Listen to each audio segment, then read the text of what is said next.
Hello YouTube and welcome back to ABC Yu-Gi-Oh! I'm your host ABC, and today we're going to be covering more in-depth on monsters themselves. This time we're going to go into the nitty-gritty, the deep end. We're going to go and talk about all the different kinds of monster cards. We're going to talk about all of what they do, what they look like, how they're used, and how they might all relate together. We have a lot to cover, so let's get started. Alright, so starting us off, we have normal monsters. These are monsters that don't have an effect. There are certain cards and effects that might only work with or around normal monsters, or otherwise known as non-effect monsters for any of the other categories that might not just be effect monsters. Next, we have effect monsters themselves. Effect monsters just mean that they have something that goes on, and they can do certain things at certain times. So they might be able to, in this case, tribute all of your opponent's monsters as well as your own and do a thing. Effect monsters are the majority of monsters in the game. Originally it was normal monsters and now it's effect monsters, and it just allows you to get all your combos and whatever nots done. It's how you play the game anymore, is through effect monsters. And if you were to take basically a normal monster and try and combine it with an effect monster, you get what's known as a Gemini monster. Gemini monsters are especially bad. I do not recommend playing them for anybody. If you do want to go down that road, make sure you do it correctly. Otherwise, you're not going to have so much of a fun time, because what makes a Gemini is that you have to normal summon it twice in order to be able to get its effects off. Then you're able to do certain things, and maybe they're a bit more powerful sometimes, but most of the time it's just an okay effect, maybe one that would not necessarily be alright on an effect monster, but your Geminis have certain cards that relate to them, and these might be able to get you through those combos with Gemini monsters. Once again, I don't necessarily recommend this. Next, we're going to step into the extra deck. First, we have fusions. This is the first ever extra deck monster that has been around since the very beginning of the game. In fact, the very first Master Rule has the extra deck listed as the fusion deck. Believe it or not, if you look in those old rule books. Every fusion monster has materials listed underneath its types, meaning this one is a dragon fusion effect, and underneath that it has its materials listed. Every fusion has that.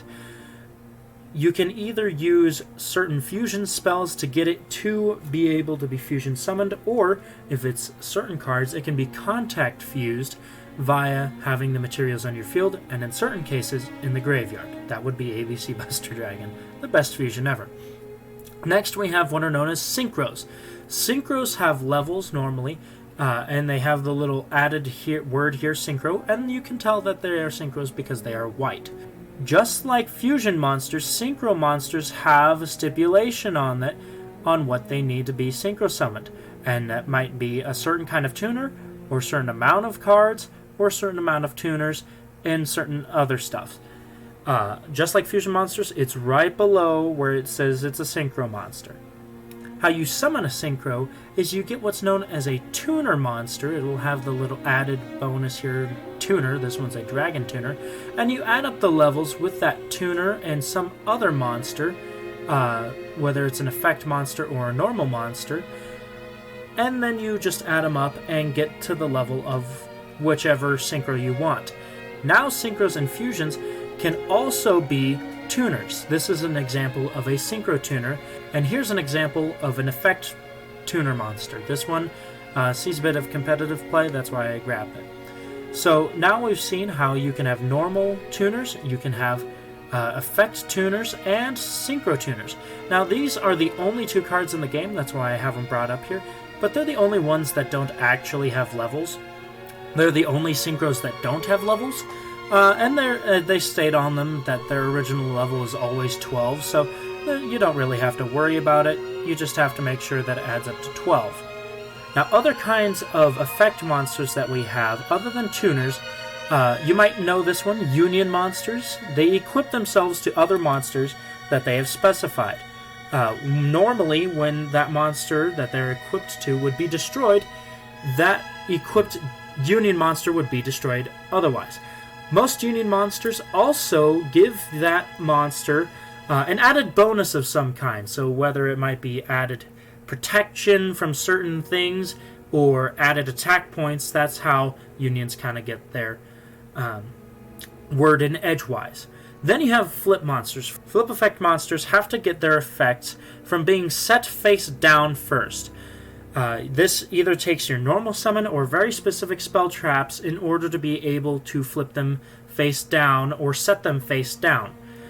When they get flipped face up, that is when you can get their effects off. It's very specific and not necessarily the fastest way of getting through to your effects. However, just like Shaddoll's here, they can be very potent in what they do if they might have some other effects added to them, or the right amount of support. Next we have is a very niche area known as Toons.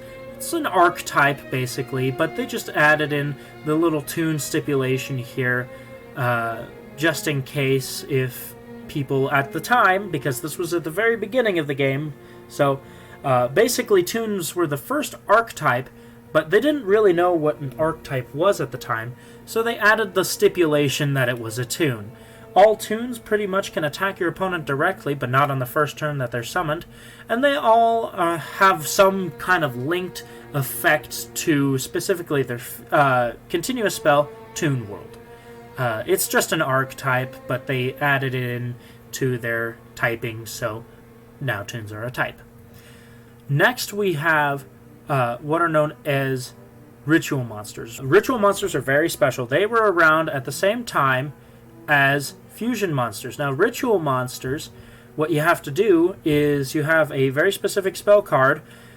In this case, it's any Necros ritual card, and you have to tribute monsters. You have to take monsters, and their stars have to equal or above the amount of stars that are on said ritual monster. One of the last effect monsters to be effect monster types is Spirit. Spirit monsters can be any other types of monsters whatsoever. What Spirit monsters do is they end themselves to the hand during the end phase. This can be potent in specific Spirit decks because they can turn their all leaving during the end phase into a plus in your favor on the field and in your hand. Ritual monsters can also be Spirit monsters. Schoonabirds are a really good Ritual and Spirit deck, and they kind of show how you can take two mechanics and merge them beautifully in order to form a better deck in general.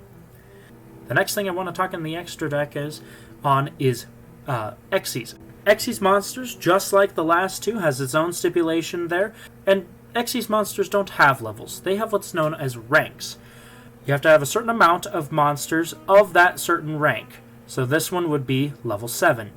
They also have the stipulation where it has the amount of numbers, or possibly even if you can summon it a different way, known as a rank up. That means you can put it on top of an Xyz monster that is one level lower, or it has a certain name that allows it to. There's also certain spell cards that allow you to do this certain thing. This is a pendulum monster. It's a merger between a monster card and a spell card. The area in between the picture and the stipulations for the types is known as the pendulum area. The arrows on the side with the number, that's its pendulum scale. This one showing off that they can also be tuners, has a scale of 2, this one 8. That means when they're both set in the pendulum scales, you can summon any monster from your extra deck face up, or in your hand, special summon them to the field, and if they're summoned from the extra deck, they have to go to either the extra monster zone or anywhere where the next set of cards I will be talking about point to, known as link monsters. I will get to them in a moment. Now, you cannot summon 8 level 8s and level 1s or 2s, because you have to summon in between them. So in this theoretical case, we can summon from level 7 to level 3. And that's any monster from our hand. This is one of the most broken mechanics in the game, and had to get nerfed by an entire new game mechanic. They also come in effect monsters, as well and you can see that they go all the way up to 12, and there's even a couple that go up to 13, so you can special summon those level 12 monsters.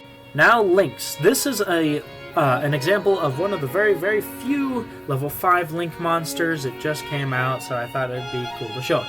Most of them are between 1 and 4, showing here Mekk-Knight Morningstar. Link monsters were made in order to specifically curb pendulum monsters. They brought the ceiling of the game back down so that way a learning curve was easier for everybody else. They are the easiest kind of extra deck monsters to summon, specifically because their stipulation is normally very general in what they want for monsters, and all you have to do is tribute them from the field and put your Link monster into the extra monster zone, or where any other Link monster points to. So if you have your Mekk-Knight Morningstar in the extra monster zone, you can put your Firewall Dragon Dark Fluid down in the middle column because it's where your Morningstar is pointing to. Originally, in the Master Rule that Lynx came out in, you had to summon every other extra deck monster to these zones, including pendulum monsters that you're summoning from the extra deck.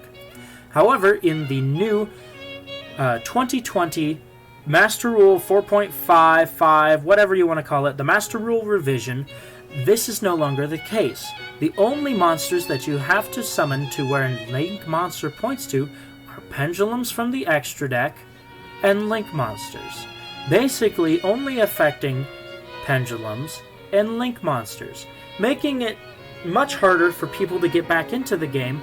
And one of the reasons why this channel exists is to help people get back into the game or into the game in general, and we will be covering that at a later date and time. Link monsters themselves, I think, are really cool. They cannot be changed to defense position because they don't have defense points. Instead, they have what's known as a Link rating at the bottom right-hand portion of the card where defense points would normally be at. This Link rating tells you how many areas it points to. Not like you can just look up at the picture and see that it points to places. So, they just wanted an extra added amount there. That's it, everybody. We've covered literally every single kind of monster card. Now, granted, there are some extra deck monsters that can be used as pendulums. When they came out with them, they were Synchros and Xyz. And how those work is you just Xyz summon them or Synchro summon them before they can be put into the pendulum zones, and then when they're destroyed, they obviously go back face up in the extra deck. Now, I just wanted to let you all know that when a monster is put into the extra deck face up, it doesn't count towards the extra deck limit. It just counts as the graveyard for pendulums when they're destroyed face up on the field, because reasons. Alright, everybody, I hope you had a good time. I know I did. I hope you stick around. Later this week, I'm going to have my second live stream. If you want your name at the end of the video, join me on Patreon. I will also have a link to my Discord in the description, so please join me there. Thank you. Have a great night.